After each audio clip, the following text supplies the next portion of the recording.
बच्चों, आज हम देखेंगे उच्चारणों के स्थान। मैं जो वर्णमाला टॉपिक आपका ले रही हूँ, पिछले 2 वीडियो हो चुके और अभी तीसरा वीडियो भी इसी का है कि वर्णमाला के जो वर्ण हैं उन वर्णों के उच्चारण स्थान कि उनको हमें कैसे बोलना है। हम जब बोलते हैं उनको बोलने के हमारे मुंह के अंदर कुछ स्थान होते हैं जिनकी सहायता से हम इस वर्णमाला को बोलते हैं, तो उन्हें कहा जाता है उच्चारण स्थान। वर्णों के उच्चारण स्थान, वर्णानाम उच्चारण स्थानानि। अब इसमें आप देखिए कि क वर्ग दिया है मैंने पूरा, क ख ग घ ङ। सबसे पहले तो आप ये देखिए कि हमारे मुख में हमारे उच्चारण स्थान कौन कौन से होते हैं। हमारे उच्चारण स्थान कुल 8 होते हैं। हम 8 स्थानों से बोलते हैं, ठीक है।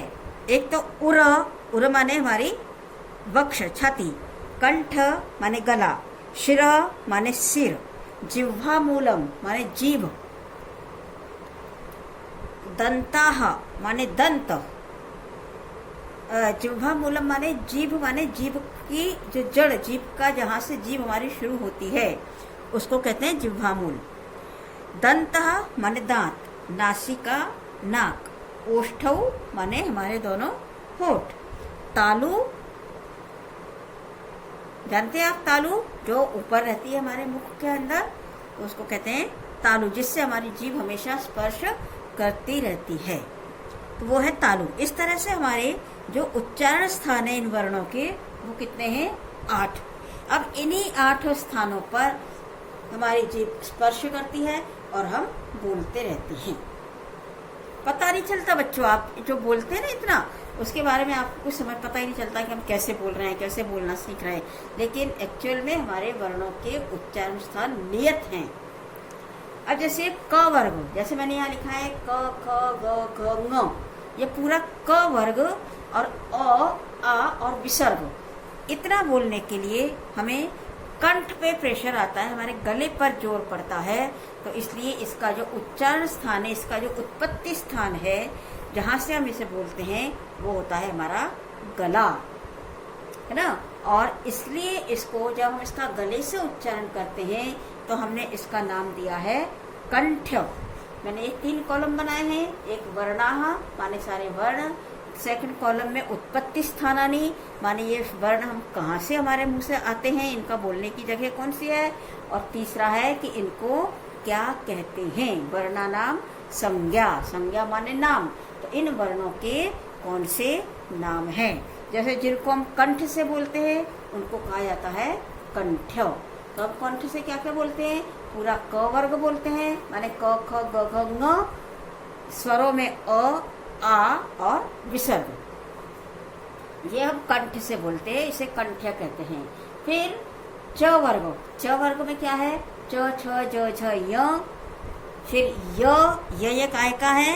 य है हमारे अंतस्थ वर्ण का, अवर्गीय का।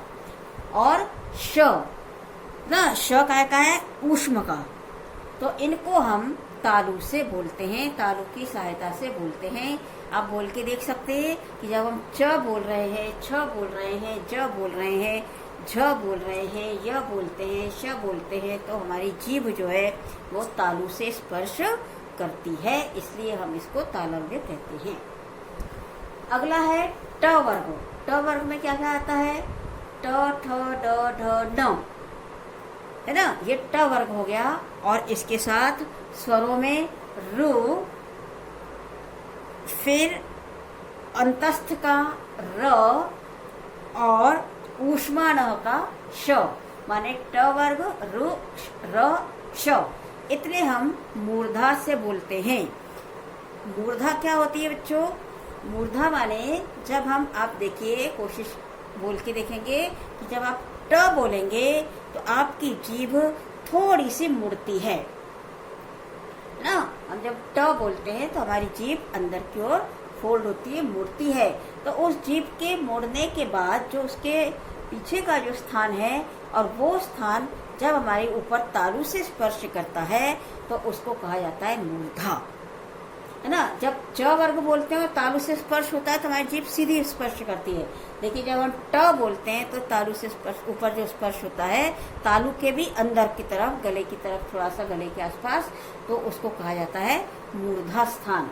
और इसलिए मूर्धा से ये उच्चारण निकलते हैं, इसलिए इनको कहा जाता है मूर्धन्य। फिर आपका आता है चौथा वर्ग त वर्ग।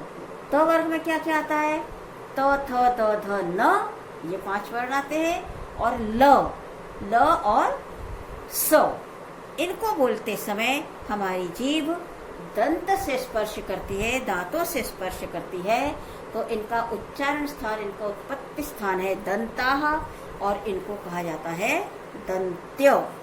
इसलिए जब आप आगे कभी संधि वगैरह का वीडियो देखेंगे, संधि पढ़ेंगे, तो उसमें लिखा जाता है तालव्यश, मूर्धन्यश, दंत्यश, ऐसे लिखा रहता है।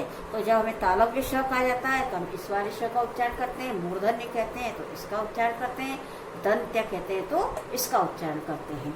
ठीक है, ये इनके उच्चारण स्थान आपको बिल्कुल सही पता होने चाहिए और आपको सही बोलना चाहिए। फिर है आपका 5वां वर्ग प वर्ग।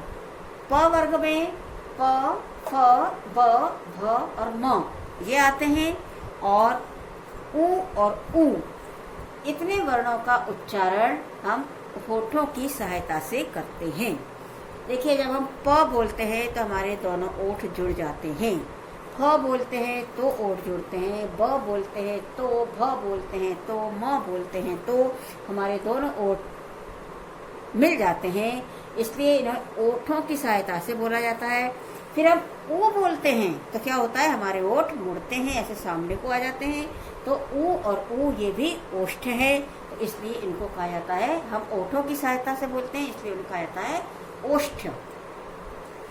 उसके बाद यहाँ पर मैंने हर एक वर्ग के जो हमारे 5 वर्ग है, क, च, ट, त, प, ये जो 5 वर्ग है, इनका 5वां वर्ण न, य और न और म, इन 5 वर्णों को जब हम बोलते हैं तो आप देखते हैं कि हमने जब न बोला, ग बोला, न बोला, तो इन सबको बोलते समय हमारी नाक और गला दोनों का उपयोग करते हैं।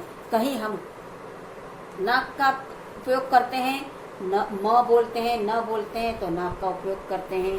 ठीक है, फिर हमारी जब अनुबिंदी आ जाती है, म बोलते हैं ना, म, तो हम नाक का उपयोग कर लेते हैं। हम ग बोलते हैं तो हम गले का उपयोग करते हैं। तो जहाँ ये मिक्स उपयोग हम कर रहे हैं तो इनको आप कहते हैं नासिक्य हो। ठीक है, फिर उसके बाद ए और ऐ, ये दोनों स्वर हैं। इन दोनों स्वरों को बोलने के लिए हम किसका प्रयोग होता है, हमारा कंठ और तालु, इसलिए इनको कहा जाता है कंठ तालव्य। कंठ माने गला, ठीक है। ओ और औ, इनको जब हम बोलते हैं तो एक तो हमारा ये क्लियर है कि ओ बोलेंगे तो हमारे होठ मिलेंगे, औ बोलेंगे तो हमारे ओठों का शेप बदल जाएगा, और उसके साथ साथ हमें गले की भी सहायता लेनी पड़ती है। अपने आप हमें सहायता लेने जाना नहीं है, लेकिन अपने आप को हमारा निकलता है, ओ बोलते हैं, औ बोलते हैं, तो वो अक्षर कंठ और ओष्ठ से निकलते हैं, इसलिए इनको कंठोष्ठ कहा जाता है। फिर हमारा बचता है व, जहाँ बच्चों बहुत से लोग गड़बड़ करते हैं और फिर पूछते हैं, बस व से लिखने के उसमें पूछा जाता है कौन सा वाला व, वी वाला व या बी वाला। जैसे कई बार जब बात आती है बोलने की, लिखने की, आपको लिखना है शिव, तो आप कहेंगे शिव व में कौन सा व लिखें, व वी वाला लिखें कि ब लिखें, शिव लिखें, तो वहाँ आता है तब आप उसको गलत करते हैं, अक्सर आप इस व में और इस ब में गलती करते हैं। तो ये वाला व जो होता है, इसको बोलने के लिए हमारे दांत ओठों से स्पर्श करते हैं, तो हम इसे दंत और ओष्ठ की सहायता से बोलते हैं, इसलिए इसको कहा जाता है दंतौष्ठ। ठीक है। जैसे अगला आता है अनुस्वार। अनुस्वार जो ऊपर बिंदी आती है, चंद्र हमने लिखा तो चंद्र में ऊपर बिंदी आई है ना, चंद्र लिखते हैं तो ऊपर बिंदी आती है, जहां जहां ऊपर बिंदी आती है वो होता है अनुस्वार। और वो अनुस्वार जो होता है वो नासिका की सहायता से बोला जाता है, इसलिए उसको कहते हैं नासिक्य। ठीक है। अब आपको इनके हिंदी अर्थ तो मालूम है, कंठ माने गला, तालु मूर्धा मैंने अभी बताया, दंत माने दांत, ओष्ठ मालूम है, नासिका माने नाक, ठीक है, तालु मालूम है, फिर यहाँ पर ये सब आपको मालूम है। तो इनके हिंदी में इनको हम क्या कहते हैं ये मैंने आपको बता दिया। उच्चारण स्थान को हमारे शरीर में हम किन किन जगहों से उच्चारण करते हैं वो आपको बता दिया, और ये हमारे सारे वर्णों के उच्चारण स्थान हुए। बच्चों आपको ये वीडियो मेरा कैसा लगा आप जरूर बताएं, जरूर लाइक करें और उसको शेयर करें।